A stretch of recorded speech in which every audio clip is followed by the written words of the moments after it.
செத்தோமடா மேல வலவிலே வெந்து மடிஞ்சோமடா வெண்மணியிலே. தோழா மீடியா பார்வையாளர்களுக்கு வணக்கம். நாம் பல்வேறு பயணங்களை மேற்கொண்டிருக்கிறோம். இந்த பயணங்களின் ஊடாக நாம் பல்வேறு தோழர்களை அறிமுகப்படுத்தியிருக்கின்றோம் உங்களோட பார்வைக்காக. ஆனால் சமீபத்தில் நாம் சென்ற பயணம் ஒரு துயர் மிகுந்த பயணத்தை பதிவு செய்ய வேண்டிய கடமையும் பொறுப்பும் நமக்கு இருக்கிறது என்பதால் இந்த சம்பவத்தினுடைய அந்த பயணத்தினுடைய போக்கை நாம் உங்களிடத்திலே பதிவு செய்ய விரும்புகிறோம்.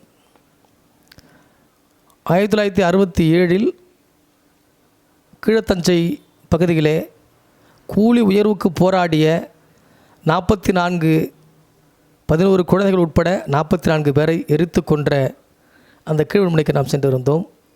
கீழ்வெண்மணி பயணத்திற்கு புறப்பட வேண்டும் என்ற அந்த பெரு விருப்பம் பல நாட்களாக எங்களுக்குள் இருந்தது. ஆனால் அந்த பயணம் எப்பொழுது என்பதை நாங்களும் அவளோடு எதிர்பார்த்திருந்தோம்.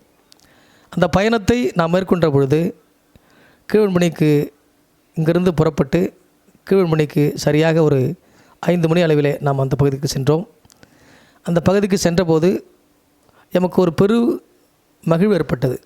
காரணம், அந்த வெண்மணி பகுதி என்பது 44 உயிர்களை பலிகொண்ட அந்த பகுதியை நாம் அன்று பிறக்கவில்லை. ஆனாலும் அந்த இடத்திற்கு நாம் சென்றிருக்கிறோம். அந்த 44 உயிர்கள் கருகிய அந்த துயரத்தை நாம் நெஞ்சில் பகிர்ந்து கொண்டோம், அதை பதிவு செய்து கொண்டோம். ஆனால் வெண்மணிக்கு நாம் சென்ற பொழுது அந்த மக்கள் தோழா மீடியாவினுடைய சார்பாக நாங்கள் வந்திருக்கிறோம், ஒரு யூடியூப் சேனல் என்று நாம் பதிவு செய்த பொழுது அந்த மக்கள் நம்மை அள்ளி அணைத்து கொண்டார்கள். அவர்களுடைய ஒவ்வொரு தனி மனிதர்களுடைய மகிழ்ச்சி நம்மோடு பகிர்ந்து கொண்டார்கள். அந்த வெண்மணியை நாம் சென்று அந்த சம்பவம் நடந்த பொழுது உயிரோடு இருந்த 10 பருவத்தில் இருந்த அந்த இளைஞர்கள் இன்று முதியவர்களாக வயோதிகர்களாக இருக்கிறார்கள். அப்படி அதில் வயோதிகர்களாக இருந்த தோழர் அன்றைய கம்யூனிஸ்டாகவும் இன்றைய கம்யூனிஸ்டாகவும் வாழக்கூடிய தோழர் கணேசன் அவர்களை சந்தித்து அந்த சம்பவம் குறித்து கேட்டறியலாம் என்று நினைத்தோம். அப்படி கேட்டறிவதற்காக நாம் அவரை ஒரு இருக்கையில் அமர வைத்து நாம் அவரிடத்தில் கேமராவை ஆன் செய்து அவரிடத்தில் பேசும்பொழுது அந்த வெண்மணியை காவல் காத்து கொண்டிருந்த ஒரு காவலர் ஒருவர் வந்தார். தம்பி, நீங்கள் என்ன சேனலு, என்ன நீங்கள் படம் பிடிக்கிறீங்க கேட்டார். நாங்கள் இந்த மாதிரி தோழா மீடியாவிலேருந்து வந்திருக்கிறோம், நாங்களும் கம்யூனிஸ்டுகள் தான், எங்களுடைய சிந்தனை கம்யூனிஸ்ட் சிந்தனை தான், இந்த நாட்டில் கம்யூனிசம் வளர்ந்து பெருகி விடாத என்ற பெரு விருப்பத்தோடு தான் நாங்கள் வந்திருக்கிறோன்னு சொன்னோம். நீங்கள் எதுவாக இருந்தாலும் பரவாயில்ல, நீங்கள் படம் பிடிக்கக்கூடாது அப்படின்னு சொன்னார். ஐயா, என்ன காரணம் தெரிஞ்சுக்கலாங்களான்னு கேட்கும்போது உடனே அவர் வந்து எஸ்எஃப்ஐ சார்ந்த ஒரு குமார்னு ஒருத்தருக்கு ஃபோன் போட்டார். அவர் உடனே என்கிட்ட பேசினார். நீங்கள் பேசுங்க, உங்கள்கிட்ட பேச சொல்கிறாரு, பேசுங்க சார். நான் பேசினேன்.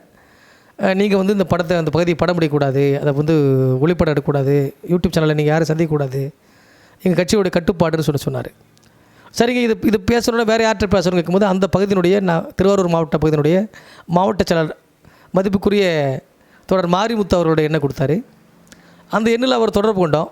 அவர் உடனடியாக என்ன சொன்னார் கேட்டிங்கனாக்கா, நாங்கள் பேசின உடனே நீங்கள் வந்து எந்த சேனல் தான் எங்களுக்கு பரவாயில்ல, இந்த சேனல் தான் எங்களுக்கு தெரியாது, அதனால் அங்கே யாரும் நீங்கள் தனிப்பட்ட முறையில் சந்திக்கக்கூடாது, யார்கிட்டையும் நீங்கள் பேசக்கூடாது, அப்படி நீங்கள் பார்க்கணுன்னா அதை பார்த்துட்டு மட்டும் வந்துடுங்க, ஒரு சேனலாக பதிவு செய்யாதீங்கன்னு சொன்னார். ஐயா, நான் என்ன காரணம்னு தெரிஞ்சுக்கலாமா சொல்லிட்டு அந்த மாவட்ட செயலர் கேட்டோம்.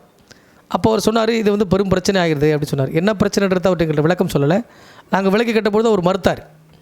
அப்போது நாங்கள் வந்து ஒரு தோழா மீடியா, தோழர் என்பதனுடைய அந்த சொல்லை மிக உயர்வாக நினைக்கக்கூடிய நாங்கள், இந்த தோழர் என்பது சமத்துவத்தின் குறியீடாக நாங்கள் கற்கிறோம். அப்படிப்பட்ட ஒரு சேனலாக இருக்கிற நாங்கள் இருக்கணும்னு சொல்லிட்டு எங்களோட கருத்தை பதிவு பண்ணோம். நீங்கள் எதுவாக இருந்தாலும் பரவாயில்ல, எங்கள் கட்சி அப்படி ஒரு கட்டுப்பாடு வச்சுருக்குது, நீங்கள் பார்க்கக்கூடாது, சந்திக்கக்கூடாது, யார்கிட்டையும் நீங்கள் பேசக்கூடாது, நீங்கள் உடனடியாக திரும்பி வரணும்னு சொன்னாங்க. அப்போ அந்த காவலாளி அதுக்கு முன்னாடி திறந்து விட்டுருந்தார், அந்த நினைவிடத்தை திறந்து விட்டுருந்தார். இப்படி சொன்ன உடனே அந்த காவலாளி அந்த அலுவலகத்தை அந்த நினைவிடத்தை பூட்டிட்டார்.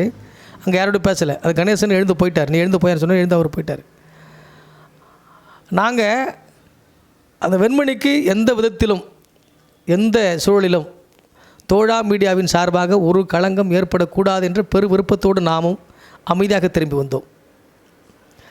தோழர்களே, பார்வையாளர் இருக்கக்கூடிய நீங்கள் ஒரு தீர்ப்பு எழுத வேண்டிய இடத்தில் நீங்கள் இருக்கிறீர்கள். நாங்கள் இங்கே உள்ள குமுறலை பதிவு செய்ய வேண்டிய தேவை இருக்கிறது, அதை பதிவு செய்கிறோம். 44 உயிர்கள் எரிந்ததை, அவர்கள் எரிக்கப்பட்டதை, அந்த வன்முறையை நாம் ஆதரிக்கவில்லை, மாறாக அதை நாம் எதிர்க்கவே செய்கிறோம். எந்த விடத்திலும் ஆதிக்கம் நிகழ்ந்தால் அந்த ஆதிக்கத்தை எதிர்க்கக்கூடிய இடத்தில் தோழர்களோடு தோழர்களாக தோழா மீடியாவும் நிற்கும் என்பதை இந்த இடத்திலே பதிவு செய்ய விரும்புகிறோம். அப்படி துயர் மிகுந்த அந்த வழியை கூட பகிர்ந்து கொள்வதற்கு தோழா மீடியாவுக்கு அனுமதி இல்லை என்றால், வெண்மணி என்பது யாருக்கானது? வெண்மணி உழைக்கும் மக்களுடைய துயரம் என்பது, அந்த துயரத்தில் பங்கெடுப்பது என்பது நம்முடைய கடமை என்பென்று கருதக்கூடிய ஒவ்வொருவருக்கும் உரிமையானதா, அல்லது ஒரு கட்சியினுடைய சொத்தாக பராமரிக்கப்படுகிறதா என்பதை இந்த இடத்திலே பதிவு செய்ய வேண்டிய கேள்வியாக நாம் பதிவு செய்கிறோம். நாம் இன்னும் பல 2-3 மாவட்ட செயலர்களிடையே அந்த செய்தியை நாங்கள் பகிர்ந்தோம். அவர்கள் பகிர்ந்த பொழுது கட்சிக்கு விதி அப்படின்னா நீங்கள் பார்க்கக்கூடாதுன்னு சொன்னாங்க. அப்போ கட்சி என்பது அந்த துயரத்தில் பங்கெடுக்கக்கூடிய மக்கள் பார்ப்பதற்கும் அந்த துயரத்தை அவர்கள் அந்த வழியை உணர்வதற்குமான வாய்ப்பை ஏற்படுத்தி கொடுக்க வேண்டிய பொறுப்பு அந்த நிறுவனத்திற்கு இருக்கிறது என்பதை நாம் சுட்டிக்காட்ட விரும்புகிறோம். 50 ஆண்டுகளை கடந்திருக்கிறது. நாங்கள் திரும்ப இன்னொரு செய்தியை சொல்ல வேண்டிய தேவை இருக்குது. அந்த வெண்மணியை ஒட்டி இருக்கக்கூடிய பள்ளர்களும் பறையர்களும் கலந்து வாழக்கூடிய அந்த பகுதிக்கு நாங்கள் போயிருந்தோம்.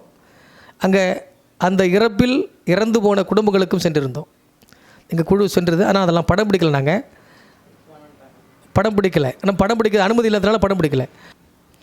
இன்றைக்கும் அவங்க கூலிகளாக, கூலி அடிமைகள், அடிமை மட்டும்தான் இல்லை, ஆனால் கூலிகளாகத்தான் இன்றைக்கி இருக்கிறாங்க. இதை தோழர்களாகிய நீங்கள், அந்த கட்சியினுடைய பொறுப்பாளர்களாக இருக்கக்கூடியவர்கள், மக்கள் பார்ப்பதற்கு அனுமதி இல்லாத ஒரு நினைவிடம் எதற்காக இருக்கிறது? அது கட்டிடம் வெறும் பார்வையாளருக்கான கட்டிடமாக இல்லாமல் அதை நினைவை, துயரை பகிர்ந்து கொள்வதற்கான இடமாக மாற்றப்பட வேண்டும் என்ற கோரிக்கையையும் தோழா மீடியா முன்வைத்து மக்களிடத்தில் முன்வைக்கிறது. தோழா மீடியா இந்த வலிமிகுந்த பயணத்தை உங்களோடு பகிர்ந்ததில் மகிழ்ச்சி அடைகிறோம். நன்றி, வணக்கம்.